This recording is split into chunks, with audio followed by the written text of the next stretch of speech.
राधे राधे। जय जय श्री राधे श्री हरिवंश।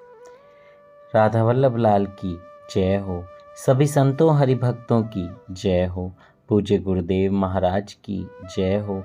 युगल जोड़ी सरकार की जय हो। बांके बिहारी लाल की जय हो। श्रीमद् भगवद गीता की जय हो। भगवान श्री कृष्ण की जय हो। जय श्री राधे। बहुत बहुत स्वागत है आपका हमारे चैनल में, जहाँ पे हम भगवद गीता के श्लोकों का वर्णन सुन रहे हैं, उनका अर्थ सुन रहे हैं। हम 5वें अध्याय के 4 श्लोकों का कल तक श्रवण कर चुके हैं। आइए आज हम 5वें और 6ठे श्लोक का श्रवण करते हैं। जय श्री राधे श्री हरिवंश। बहुत ही दिव्य ज्ञान भगवान श्री कृष्ण अर्जुन को दे रहे हैं और अर्जुन के साथ साथ वो हमें भी समझा रहे हैं कि कैसे उनका आसरा लेकर हम अपने जीवन की नैया को पार कर सकते हैं। उनके पद चिन्हों पर चलकर हम इस जन्म मरण के बंधन से मुक्त हो सकते हैं। जय श्री राधे। आइए श्लोक नंबर 5 का श्रवण करते हैं। यत् सांख्ये प्राप्यते स्थानं तदोगैरपि गम्यते एकं सांख्यं च योगं च यः पश्यति स पश्यति। जय श्री राधे श्री हरिवंश। भगवान श्री कृष्ण कहते हैं अर्जुन से, जो यह जानता है कि विश्लेषणात्मक अध्ययन द्वारा प्राप्य स्थान भक्ति द्वारा भी प्राप्त किया जा सकता है, और इस तरह जो सांख्य योग तथा भक्ति योग को एक समान देखता है, वही वस्तुओं को यथारूप में भी देखता है। जय हो।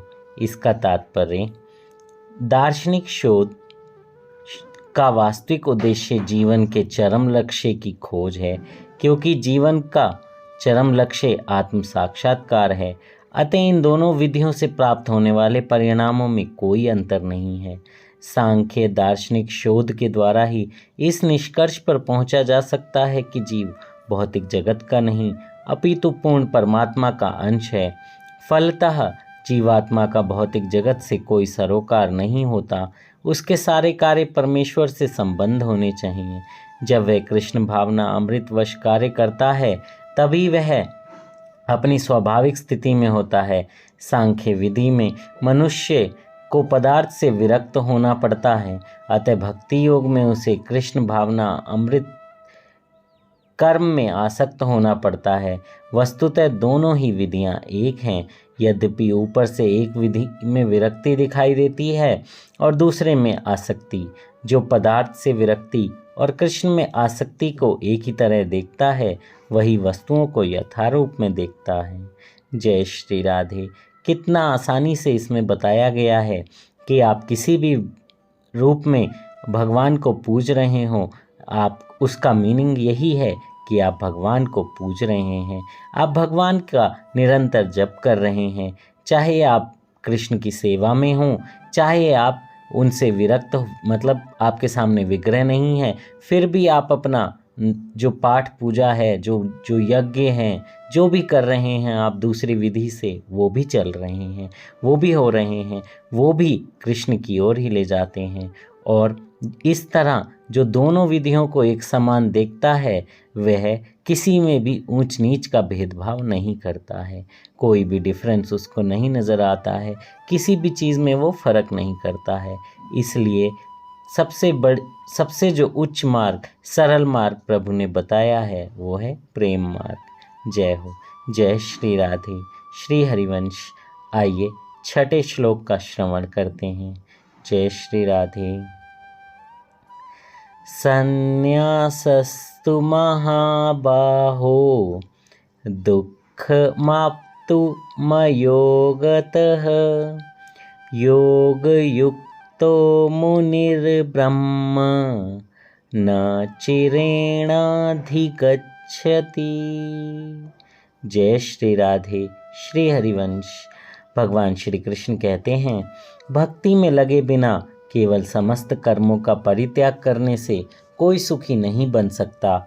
परंतु भक्ति में लगा हुआ विचारवान व्यक्ति शीघ्र ही परमेश्वर को प्राप्त कर लेता है।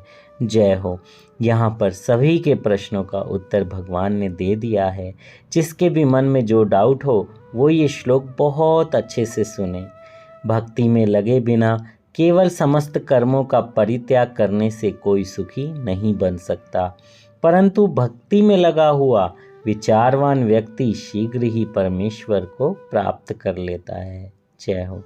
इसका तात्पर्य सन्यासी दो प्रकार के होते हैं। मायावादी सन्यासी सांख्य दर्शन के अध्ययन में लगे रहते हैं तथा वैष्णव सन्यासी वेदांत सूत्रों के यथार्थ भाष्य भागवत दर्शन के अध्ययन में लगे रहते हैं। मायावादी सन्यासी भी वेदांत सूत्रों का अध्ययन करते हैं, किंतु वे शंकराचार्य द्वारा प्रणीत शारीरिक भाष्य का उपयोग करते हैं। भगवत संप्रदाय के छात्र 5 रात्रि की विधि से भगवान की भक्ति में करने में लगे रहते हैं। अतः वैष्णव सन्यासियों को भगवान की दिव्य सेवा के लिए अनेक प्रकार के कार्य करने होते हैं। उन्हें भौतिक कार्यों से कोई सरोकार नहीं रहता, किंतु तो भी वे भगवान की भक्ति में नाना प्रकार के कार्य करते हैं। किंतु मायावादी सन्यासी जो सांख्य तथा वेदांत के अध्ययन पर एवं चिंतन में लगे रहते हैं, वे भगवान की दिव्य भक्ति का आनंद नहीं उठा पाते, क्योंकि उनका अध्ययन अत्यंत जटिल होता है। अतः वे कभी कभी ब्रह्म चिंतन से ऊबकर समुचित बोध के बिना ही भागवत की शरण ग्रहण करते हैं। फलस्वरूप श्रीमद् भागवत का भी अध्ययन उनके लिए कष्टकर होता है। मायावादी सन्यासियों का शुष्क चिंतन तथा कृत्रिम साधनों से निर्विशेष विवेचना उनके लिए व्यर्थ होती है। भक्ति में लगे हुए वैष्णव सन्यासी अपने दिव्य कर्मों को करते हुए प्रसन्न रहते हैं और यह भी निश्चित रहता है कि वे भगवत धाम को प्राप्त होंगे। मायावादी सन्यासी कभी कभी आत्म साक्षात्कार के पद से नीचे गिर जाते हैं और फिर से समाज सेवा परोपकार जैसे भौतिक कर्म में प्रवृत्त होते हैं। अतः निष्कर्ष यह निकला है कि कृष्ण भावना अमृत के कार्यों में लगे रहने वाले लोग ब्रह्म अब्रह्म विषयक साधारण चिंतन में लगे सन्यासियों से श्रेष्ठ हैं, यद्यपि वे भी अनेक जन्मों के बाद कृष्ण भावना भावित हो जाते हैं। जय हो। जय श्री राधे। इस श्लोक को थोड़ा समझने की बात है। तर्क वितर्क ना करके इस श्लोक में ये कहा गया है कि आप कृष्ण भावना भावित जितना जल्दी होंगे उतना ही प्रभु को आपकी प्राप्ति होगी। दूसरे रास्तों से आप चलेंगे तो सही, लेकिन घूम फिर कर किसी एक जन्म में आप उसी रास्ते पर आ जाएंगे जो रास्ता भगवान श्री कृष्ण ने वैष्णवों के लिए बनाया है, जिसमें भगवान ने अपनी सेवा यानी बाल रूप सेवा, प्रेम, नाम जप, कीर्तन ऐसी विधियों का उल्लेख किया है जिनसे प्रभु जल्दी रीझ जाते हैं। हाँ, आप सारे ग्रंथ वेद अध्ययन कर लीजिए, उसमें कोई दिक्कत नहीं, लेकिन उनको करने के बाद भी मन में एक अशांति ही रहती है। तो जब वेद व्यास जी ने सारे पुराण सब कुछ लिख लिया तब भी उनके अंदर एक शांति नहीं मिली, तो नारद जी ने उन्हें उपदेश दिया कि आप भागवत लिखिए, भागवत में भगवान की प्रेम की कथा लिखिए। जब आप ये कथा लिखेंगे तो आपके मन को शांति होगी। नारद जी ने उन्हें वो कथा भी सुनाई और देखिए फिर भागवत ग्रंथ कैसा महान ग्रंथ बन गया। तो यही बात यहाँ पर भी कही गई है कि भगवान की सेवा जब आप करेंगे, भगवान के पथ पर चलेंगे, भगवान के बताए हुए प्रेम पथ का पालन करेंगे तो भगवान आपको जल्दी मिलेंगे। ऐसा नहीं कहा गया कि वेदों का अध्ययन करने वाले को भगवान नहीं मिलेंगे, लेकिन हो सकता है थोड़ा विलंब हो जाए, थोड़ा 1-2 जन्म और लग जाएं, लेकिन अंत में जिस जन्म में भी उन्हें प्राप्ति होगी उस जन्म में वो कृष्ण की सेवा में, भगवान श्री कृष्ण की सेवा में, हमारे ठाकुर जी की सेवा में, हमारे नंदनंदन की सेवा में वो लगे रहेंगे, फिर वो निकुंज को प्राप्त करेंगे। हालांकि बहुत सारे लोग इस पे तर्क वितर्क भी करते हैं, लेकिन तर्क वितर्क करके कुछ भी हासिल नहीं होगा। भगवान से प्रेम कीजिए, प्रेम करेंगे तो तर्क वितर्क सब खत्म हो जाएंगे।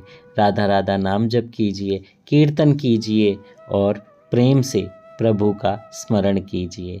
जय श्री राधे। श्री हरिवंश कथा कहने में श्लोक कहने में मुझसे कोई त्रुटि हुई हो तो मुझे क्षमा कीजिएगा। इससे आगे के श्लोकों का श्रवण हम कल करेंगे। जय श्री राधे। श्री हरिवंश।